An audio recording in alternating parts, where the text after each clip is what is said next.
Okay, I'm live on the Instagram, and I think I am now live on the Facebook too.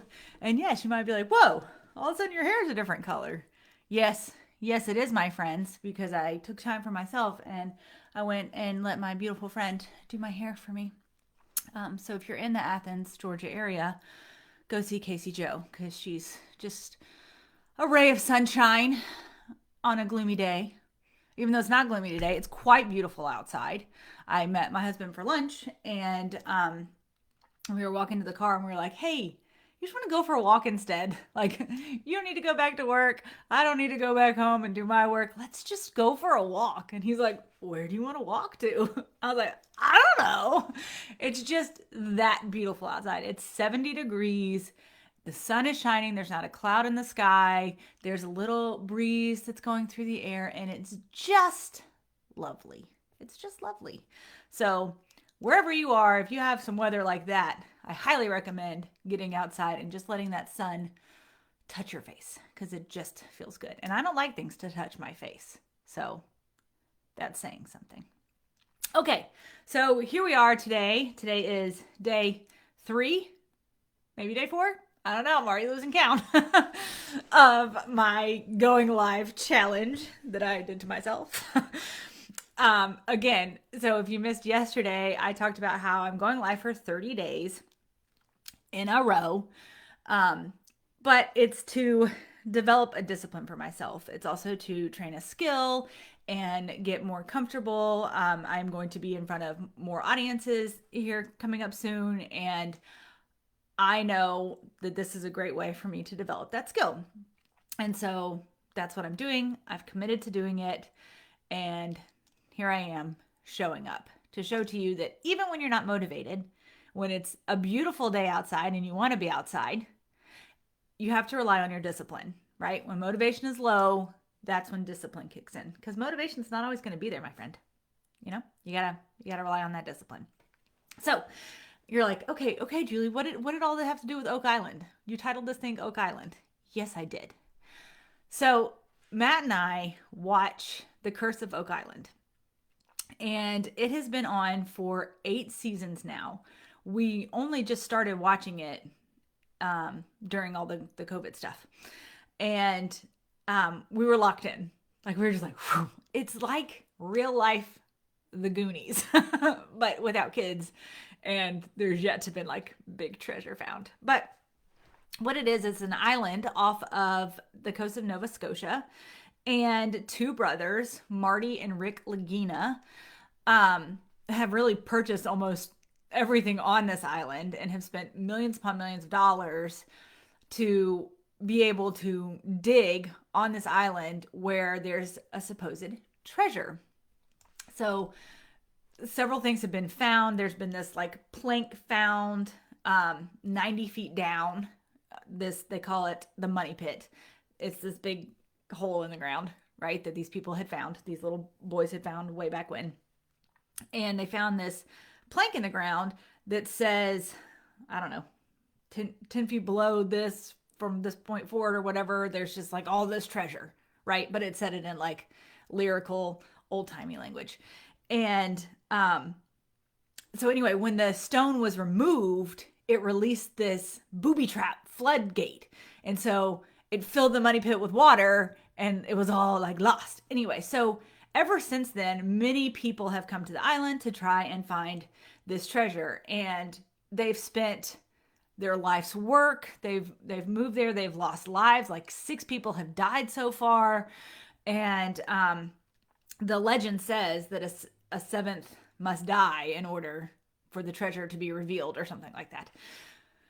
Anyway, so that's kind of the backstory on what Oak Island is. Okay, it's this island. It's really small. It looks like a weirdly shaped duck off of Nova Scotia. And these brothers read this article when they were 11 years old. The oldest brother, Rick, was 11. And in that article, it talked about the money pit and how there was this treasure. And Rick knew from the moment he read that article that that treasure was real. Like he was convinced, right?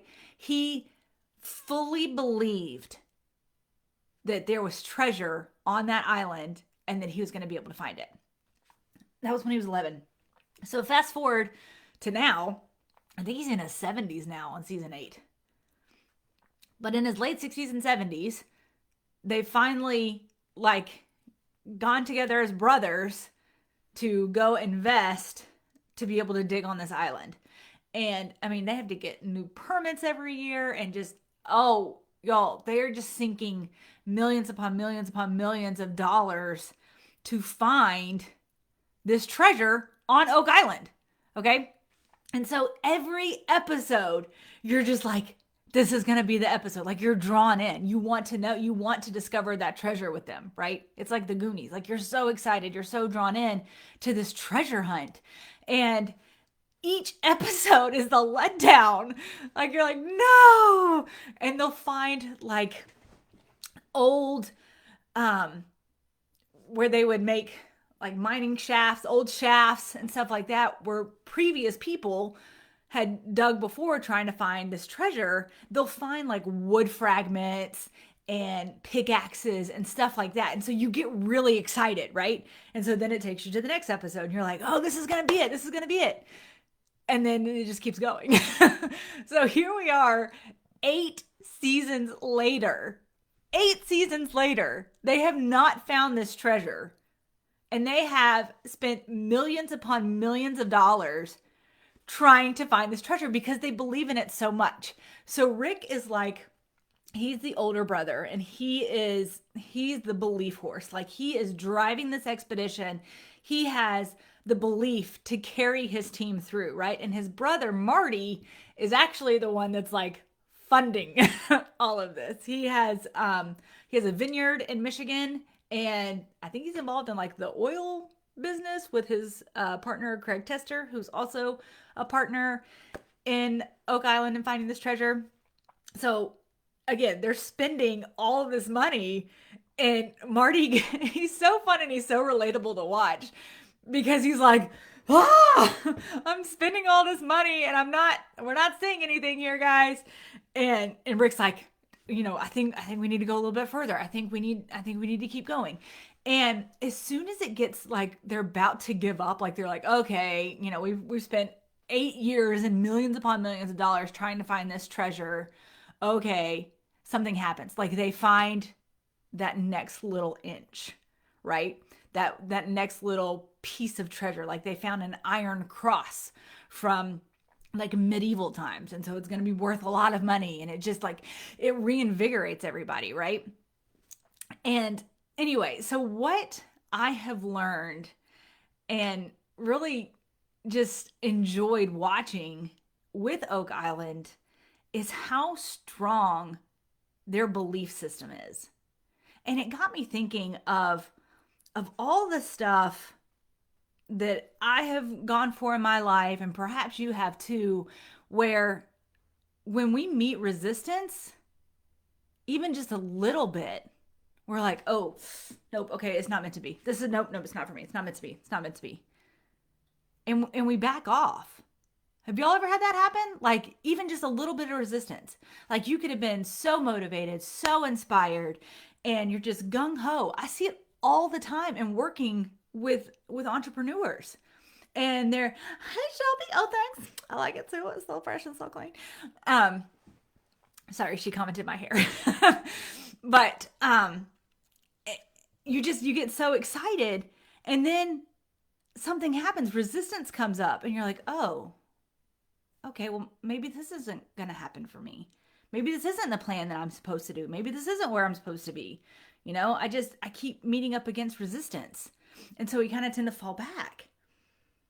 But seeing his drive and his belief in that, it forced me to really think about my own.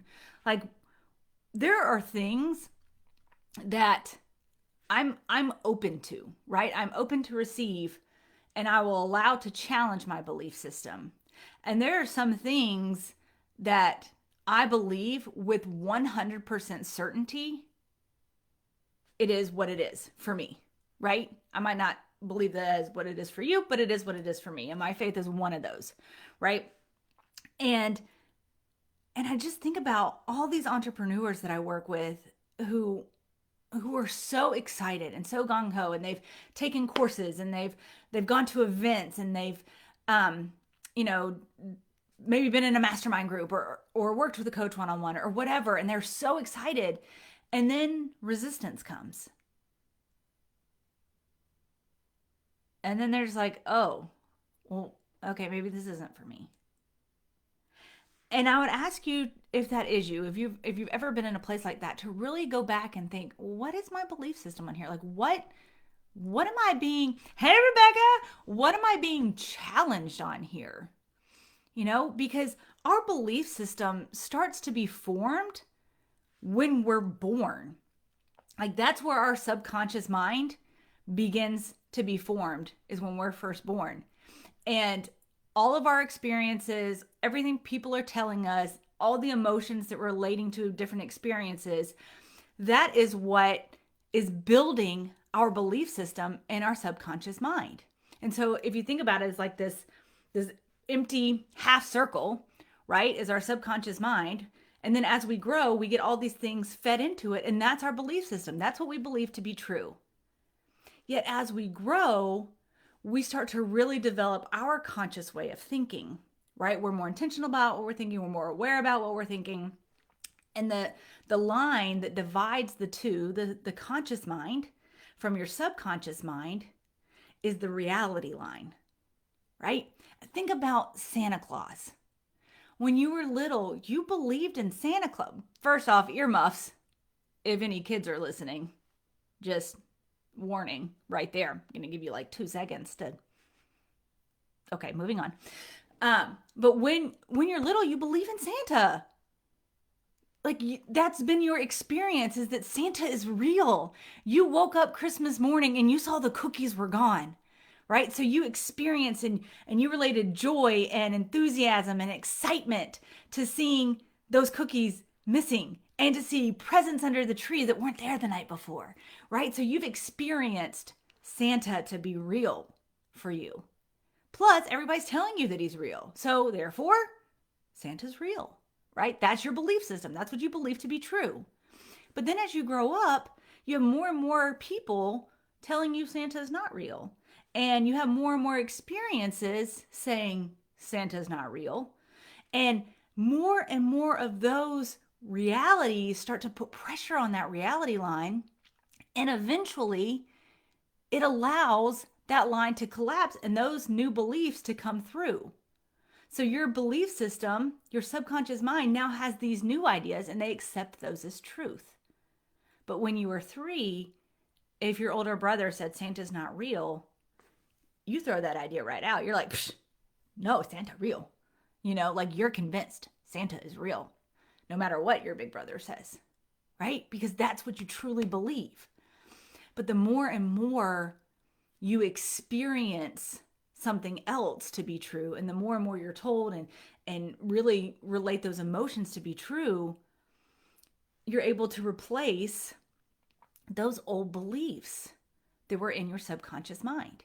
And it takes effort. And this can be done in anything. I mean, think about anything in your life. Perhaps you have a negative belief system that you are not good enough. Perhaps that's been in your mind your entire life. Maybe you're 30 years old right now, and for the past 29 years, you have been told in some shape, way, or form that you're not good enough. And experience after experience after experience has seemed to prove that is true. But now you've been inspired, and you're getting mentored, and you're getting coached, and you're starting to believe, you know what? Maybe I am good enough. Maybe I do have what it takes. And you start to say, okay, and you get excited about it. And so you're starting to believe that and allow that to be true for you. And just when you're starting to allow that to come in, resistance comes up. Something happens, and it challenges that new belief that you are good enough. And that old belief system in your subconscious mind goes, oh, I recognize this. I remember this for the past 30 years. Remember, we're not good enough, right? So let's just hang out here. We don't need to go changing things. Let's just hang out here, right? Because our brain, bless it, it's trying to be helpful. It's not very much in this instance, right? But our brain is a supercomputer, my friends. It wants to run efficiently and using the least amount of calories as possible. So, trying to work intentionally about allowing a new belief system to take place in your life and intentionally taking steps to create experiences where that's going to be true for you, that takes work. I know, Rebecca, right? Dang, resistance, stinking resistance, right? And so our brain's like, oh, I don't want to do that. And then as soon as that resistance comes up against us, our brain's like, oh, wait, I recognize this. Let's just go back and chill back here where we don't feel good about ourselves and we just sit and eat nachos and watch Netflix. Right. And even though we know, like logically, we know that's not doing anything for us, that's not propelling us in the way that we need to go, we know that's not what we want for our lives. But at that moment, it feels easier. It feels like this is just what I'm supposed to be doing. And y'all, it happens to everybody. It happens to everybody. One of the biggest things that we work with entrepreneurs is imposter syndrome. And I had said that to my friend the other day, and she was like, "What's that?" Because she's not in this coaching world and all of that. So that word was, she didn't understand what that word was. And I was telling her that it's when like you're trying to do something in your life, you're trying to start in a new way, you're trying to change, you're trying to grow, you're trying to embrace a new way of being, right? And then all those old belief systems keep saying, "Oh, well, no, that's not right. Who do you think you are? You can't do that. You've never done that before." Y'all, think about it. If everybody stopped innovating because they've never done something before, we wouldn't have any of the stuff we have. Okay, we would still be living in some caves, right?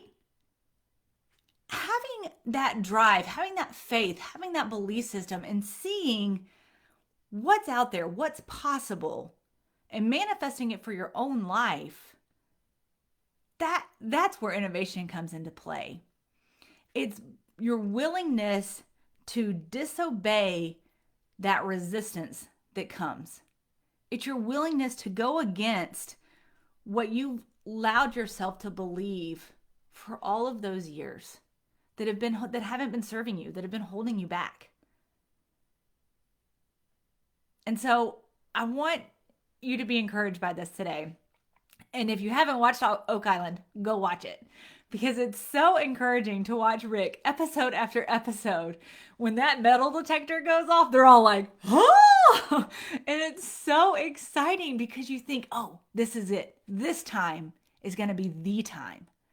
Right? And it's that cliffhanger after every single episode. I don't want to stop watching it because I want to see them get the treasure. Like I'm excited to see the treasure. And that's how we are in our lives, right? You just want to keep hanging on a little bit longer. And I want to encourage you to do that. To do that. Do not give up on yourself. Your dreams are worth it. You are worth it. So anyway, that's all I have for you today. I was watching Oak Island last night and I was like, I gotta share that because it's just the best show in the world. So anyway, y'all have a great afternoon and get outside and enjoy the weather if it's beautiful because I'm about to. All right, bye. And I don't know how to end it over here on the Instagram. Do I just X? I'm just gonna X. We'll see if that works. Oh, there we go.